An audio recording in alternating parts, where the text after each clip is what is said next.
भगवान बुद्ध और सारिपुत्र की अंतिम भेंट।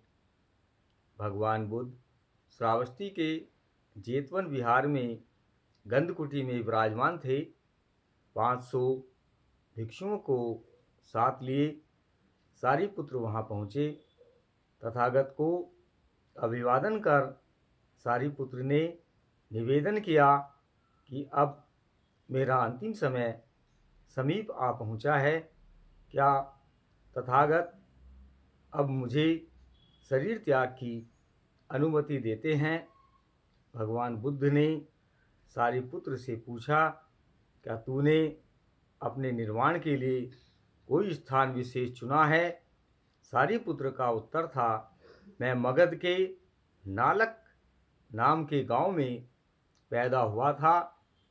जिस घर में पैदा हुआ था वह अभी भी है, मैंने उसी को चुना है।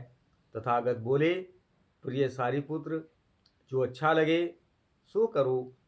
सारिपुत्र तथागत के चरणों पर गिरकर बोले, मैंने 1000 कल्प तक पारमिताओं का अभ्यास केवल एक ही इच्छा को लेकर किया, और वह यह है कि मुझे आपके चरणों की वंदना करनी मिले। मेरी यह इच्छा पूरी हो गई। मेरी प्रसन्नता का कोई ठिकाना नहीं। हमारी पुनरुत्पत्ति की संभावना नहीं है, इसलिए यही हमारी अंतिम भेंट है। तथागत मेरे अपराधों को क्षमा करें। तथागत बोले, सारिपुत्र, क्षमा न करने के लिए कुछ है ही नहीं। जब सारिपुत्र चलने लगे तो तथागत भी उनके प्रति गौरव प्रकट करने के लिए गंधकुटी के बाहर चले आए और बरामदे में खड़े हो गए। तब सारिपुत्र बोले, जब मुझे प्रथम बार दर्शन हुआ मैं अत्यधिक आनंदित हुआ। यह समय का दर्शन भी मेरे लिए अत्यंत आनंददायक है, क्योंकि मैं जानता हूँ कि यही अंतिम दर्शन है। बिना पीठ पीछे के सारिपुत्र हाथ जोड़े जोड़े वहाँ से विदा हुए। तब भगवान बुद्ध ने उपस्थित भिक्षु मंडली को कहा, अपने ज्येष्ठ भ्राता के पीछे पीछे जाओ।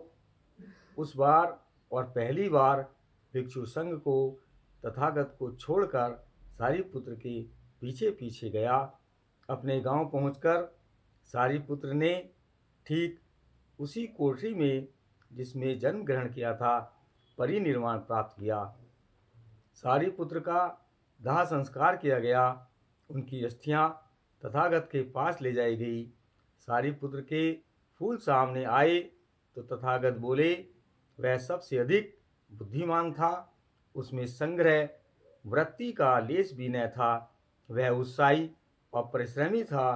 उसी पाप से घृणा थी। भिक्षुओं, उसके फूल देखो। क्षमाशीलता में वह पृथ्वी के समान था। उसने क्रोध को जीत लिया था। वह कभी किसी इच्छा के वशीभूत न होता था। वह इंद्रियजयी था। वह करुणा तथा मैत्री की मूर्ति था। उसी समय महामोदगल्याण भी राजगृह के समीप एक एकांत विहार में रहते थे। तथागत के शत्रु द्वारा नियुक्त हजारों ने उन हत्यारों ने महामोदगल्याण को हत्या कर डाली।